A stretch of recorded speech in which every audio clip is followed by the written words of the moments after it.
نصوص محترم، چه زمانی ما می توانیم که دوست و دشمن را بشناسیم؟ بسیار سوال خوب. بهترین زمانی که ما میتونیم که دوست و دشمن را بشناسیم وقتی که شما در زندگیتان موفق شوید، در هنگامی که شما تلاش میکنین، در وقتی که شما زحمت میکشین، در وقتی که شما هنوز موفق نشدین.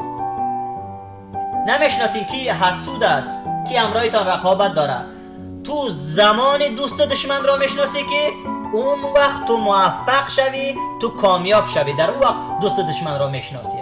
یعنی زمانی که تو موفق شدی، خیلی انسانهایی که همراهت بزرگ شدن اونها تو را فراموش میکنن، اونها برایت حسادت میکنن، برایت رقابت میکنن، و کسایی که هنوز نمیشناسی 7 فش دور، او غریبه ها همراهت دوست میشوه و ازت حمایت میکنه.